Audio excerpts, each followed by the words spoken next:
నమస్తే మిత్రులారా, ర్యాపిడ్ రివిజన్లో భాగంగా ఈరోజు మనము చాలా ఇంపార్టెంట్ కాన్సెప్ట్ అయినటువంటి ఒక్కసారి ఇంగ్లీష్కి సంబంధించినటువంటి అన్ని రకాలైనటువంటి టాపిక్లో ప్రీవియస్ బిట్స్లో అన్ని కూడా ఎక్స్ప్లెయిన్ చేసుకోవడానికి ప్రయత్నం అయితే చేద్దాము. చాలా ఇంపార్టెంట్ బిట్స్ అన్ని కూడా మీ ముందుకు ఉంచుతున్నాను. తప్పకుండా ఈ వీడియోకు ఒక 500 లైక్స్ అయితే నేను ఎక్స్పెక్ట్ చేస్తున్నాను. తప్పకుండా లైక్ చేయండి. చాలామంది చూస్తున్నారు కానీ లైక్ ఇవ్వడం లేదు. మీ నుంచి నేను ఆశించేది ఒక లైక్ మాత్రమే మిత్రులారా. తప్పకుండా లైక్ చేయండి. ఎందుకంటే ఒక క్వశ్చన్ చూసిన వెంటనే ఇంగ్లీష్లో ఆన్సర్ చేయడం ఎలా, అదే రకంగా రూల్స్ అండ్ రెగ్యులేషన్స్ అన్ని నేర్చుకుంటున్నాము కానీ ఇంగ్లీష్లో మార్కులు కోల్పోయి నాకు డిఎస్సిలో జాబ్ కోల్పోతున్నాం, టెట్లో చాలా మార్కులు కోల్పోయినా రీజన్ ఏంటంటే ఇంగ్లీష్ అని చెప్పేవాళ్ళు చాలామంది ఉంటారు.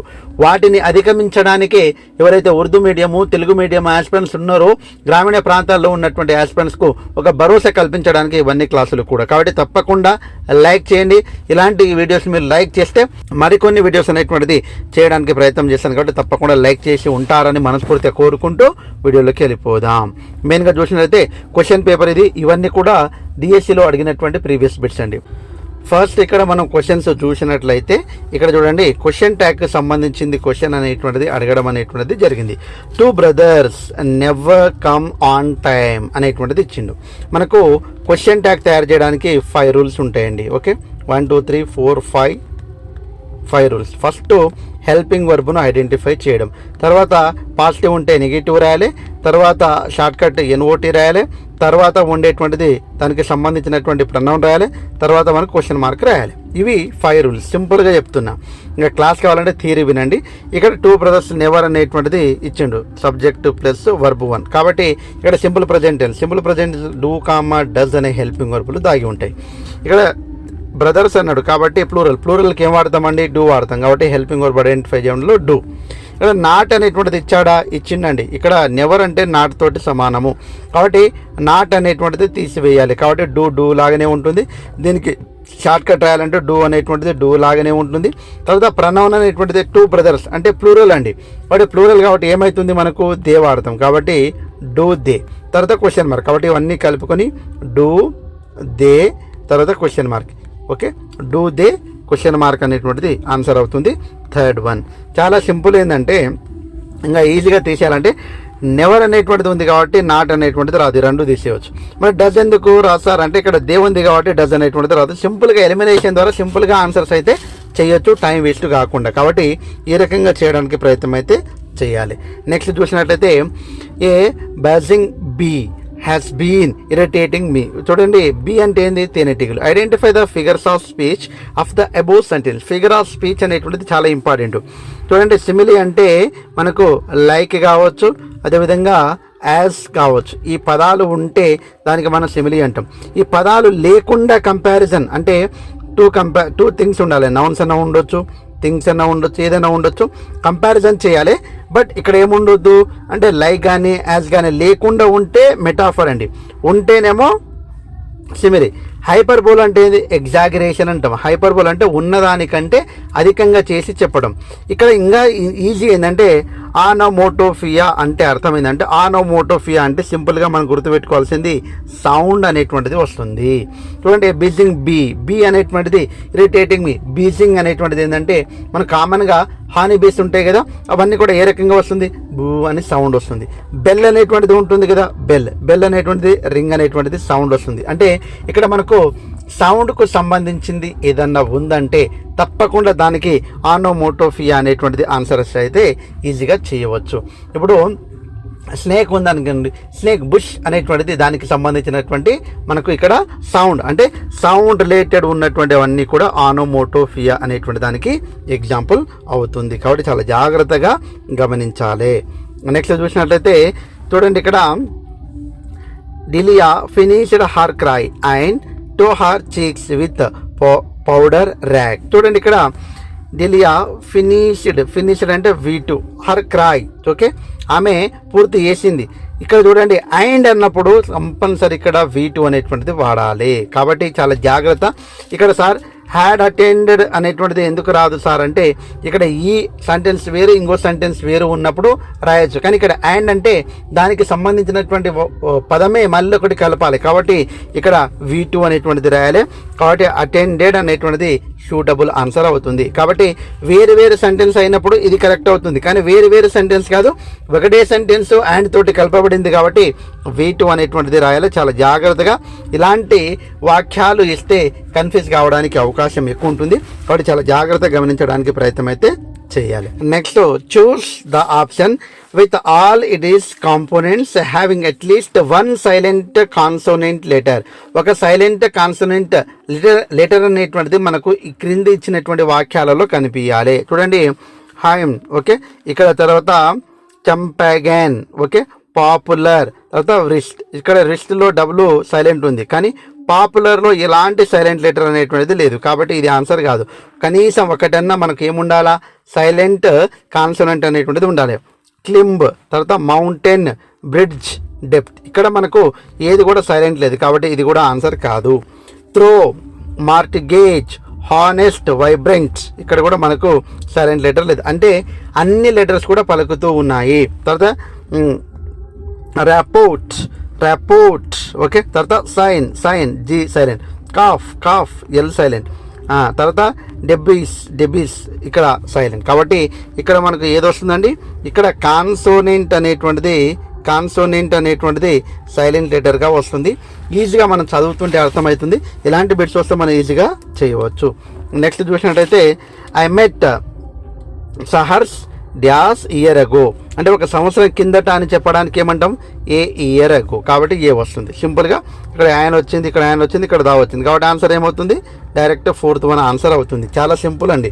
కాబట్టి ఈ ఆర్టికల్కి సంబంధించింది ఎక్కడైనా మీరు ఈజీ బిట్ కావాలంటే తప్పకుండా మన వీడియో చూడండి, ఈజీగా అయితే ఆన్సర్స్ అయితే చేయవచ్చు. Next, Arun Kumar is teaching here since 2004.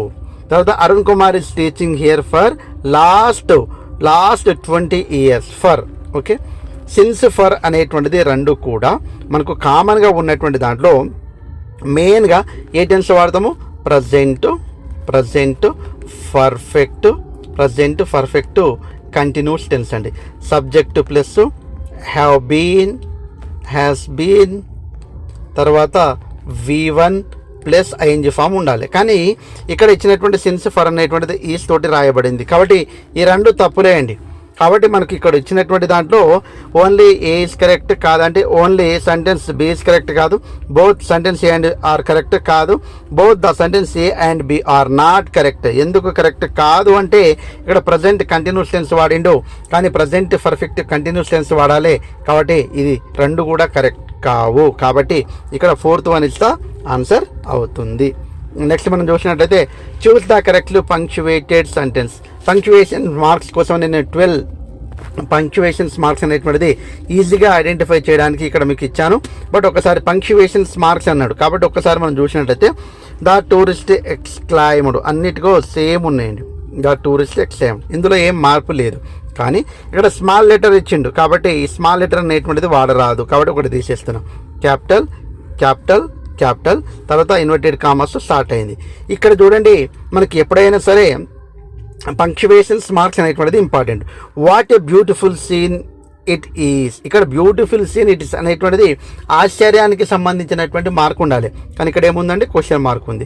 ఇక్కడ కూడా ఏముందండి, క్వశ్చన్ మార్క్ ఉంది. అంటే పంక్చువేటెడ్ సెంటెన్స్ అన్నప్పుడు మనం చాలా జాగ్రత్తగా గమనించాల్సింది అంటే సింబల్స్ అనేటువంటిది, పంక్చువేషన్ మార్క్స్ అనేటువంటిది చాలా చాలా ఇంపార్టెంట్. కాబట్టి ఆ పంక్చువేషన్స్ మార్క్స్ అనేటువంటిది గమనిస్తే ఈజీగా మనకు ఆన్సర్ అయితే అయిపోతాయి. కాబట్టి what a beautiful scene it is అనేటువంటిది ఆన్సర్ అవుతుంది. కాబట్టి second one is the answer. Next మనం చూసినట్లయితే ఇక్కడ చూడండి, there is a eucalyptus tree.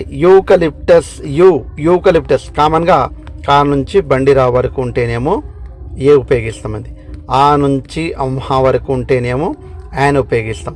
దా అనేటువంటిది మనకు doctor, OH, Suman, TLPIC, BBG అనేటువంటిది కోడ్ అండి.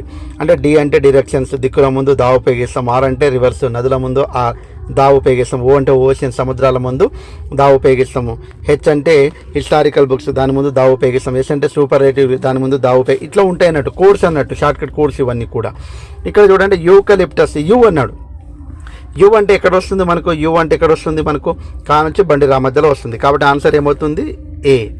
తర్వాత eucalyptus tree in the backyard of old man. Old man ఓ అన్నాడు కాబట్టి ఇక్కడ ఓల్డ్ మ్యాన్ అన్నాడు కాబట్టి ఇక్కడ మనకి ఏమవుతుంది, ఆ నుంచి మధ్యలో ఉంటుంది కాబట్టి ఓ, కాబట్టి ఏమొస్తుందండి, అండ్ ఓల్డ్ మ్యాన్. ఇక్కడ యూకలిప్టస్ అంటే యూ వచ్చింది కాబట్టి ఏమొస్తుంది, ఏ వస్తుంది. అంటే యూకలిప్టస్లో కా నుంచి బండిరా మధ్యలో ఉంటుంది, యాన్ అనేటువంటిది మనకు ఓ వస్తుంది కాబట్టి ఆ నుంచి మధ్యలో ఉంటుంది. ఇప్పుడు చూడండి ఏ యాన్, చూడండి ఏ యాన్, ఇక్కడ ఏ ఉంది రాంగు, యాన్ ఉంది రాంగు, ఇది రాంగు. కాబట్టి ఈజీగా అయితే ఆన్సర్స్ అయితే చేయవచ్చు. కాబట్టి మనకు ఆర్టికల్కి సంబంధించినటువంటి ఒక్కసారి మన వీడియో చూసిరనుకోండి, మీరు పక్కా బిట్ అనేటువంటిది వస్తుంది. ఒక్కసారి చూడడానికి ప్రయత్నం అయితే చేయండి. నెక్స్ట్ చూసినట్లయితే ఎస్టర్డే వైల్ ఐ డ్యాష్. చూడండి వైల్ తర్వాత పక్కగా మనం ఎక్కువ సార్లు ఉపయోగించేటువంటిది ఏం ఉపయోగిస్తామండి అంటే పాస్ట్ కంటిన్యూస్ టెన్స్ ఉపయోగిస్తాం, పాస్ట్ కంటిన్యూస్ టెన్స్. కాబట్టి జాగ్రత్తగా గమనించండి. తర్వాత వచ్చేటువంటి దాంట్లో సెంటెన్స్ని బట్టి ఉపయోగించాలి. చూడండి while I dash crossed V2 కాబట్టి ఇది ఉపయోగించడం. Was crossing okay. తర్వాత ఏమి ఇచ్చిండండి, was crossing the road I dash. తర్వాత ఏమి ఇచ్చిండు, ఇక్కడ చూడండి సా ఇచ్చిండు, ఇక్కడ కూడా సా ఇచ్చిండు, ఇక్కడ కూడా సా ఇచ్చిండు. Okay, no problem. తర్వాత ఇచ్చినటువంటిది చూడండి an unfortunate accident wherein an innocent pedestrian dash by a speeding car. ఇక్కడ చూడండి ఈజ్ అనేటువంటిది ఇప్పుడు పాస్ట్ కంటిన్యూస్ అనేటువంటిది ప్రజెంట్ కంటిన్యూస్ తోటి కలిసి రాదండి, కాబట్టి ఇది కాదు.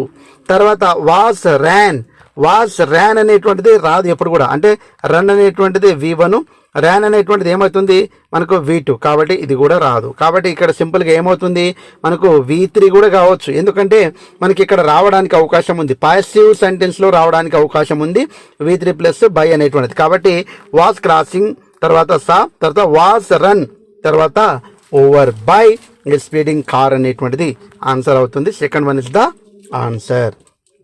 నెక్స్ట్ చూసినట్టయితే the hero told the heroine my love is like a red rose అనేటువంటిది చాలా వండర్ఫుల్ కొటేషన్ అండి. ఇంతకుముందే చెప్పాను ఫిగర్స్ ఆఫ్ స్పీచ్లో మనకు లైక్ లేకుంటే యాజ్ అనేటువంటి పదాలు వస్తే సిమిలీ అవుతుంది, కాబట్టి డైరెక్ట్ ఆన్సర్. మెటాఫర్ అంటే లైక్ కానీ యాజ్ కానీ లేకుండా కంపారిజన్ చేస్తే దానికి ఏమంటామండి అంటే మెటాఫర్ అంటారు. హైపర్బోల్ అంటే ఎగ్జాగరేషన్, ఉన్నదానికంటే అధికంగా చెప్పడం. ఆక్సిమోరాన్ అంటే ఒక సెంటెన్స్లో ఆపోజిట్ వర్డ్స్ ఉంటే దానికి ఆక్సిమోరాన్ అనేటువంటిది చెప్తాము. సో ఇక్కడ ఆన్సర్ ఏమవుతుంది, సిమిలీ అనేటువంటిది ఆన్సర్ అవుతుంది. ఇవి చాలా ఇంపార్టెంట్ కలిగినటువంటి కాన్సెప్ట్స్ అండి. కాబట్టి ఈ వీడియో మీకు నచ్చినట్లయితే తప్పకుండా మీ నుంచి నేను ఆశించేది ఒక లైక్, తప్పకుండా 500 లైక్స్ పూర్తి చేయండి. చాలామంది చూస్తున్న లైక్ ఇవ్వడం లేదు, మీరు ఇచ్చే లైక్ మరికొన్ని వీడియోస్కు పునాది అవుతుంది, కాబట్టి తప్పకుండా లైక్ చేస్తారా మనస్ఫూర్తిగా కోరుకుంటూ, వీలైతే మన యాప్ని డౌన్లోడ్ చేసుకోండి. మన యాప్లో అనేక ఈ పీడిఎఫ్లు అన్నీ కూడా అక్కడ అప్లోడ్ చేస్తాను, అనేక పీడిఎఫ్లు ఉంటాయి. ఆ పీడిఎఫ్లు అన్నీ కూడా మీరు ఉపయోగించుకోవచ్చు, చదువుకోవచ్చు. సో ఏది ఏమైనా తప్పకుండా ఎప్పటికప్పుడు ఇన్ఫర్మేషన్ కోసం మన ఛానల్ని మీరు లైక్ చేసి ఉంటారని మనస్ఫూర్తిగా కోరుకుంటూ ముగిస్తున్నాను. Jai Hind. Thanks for watching. All the best. Bye. See you.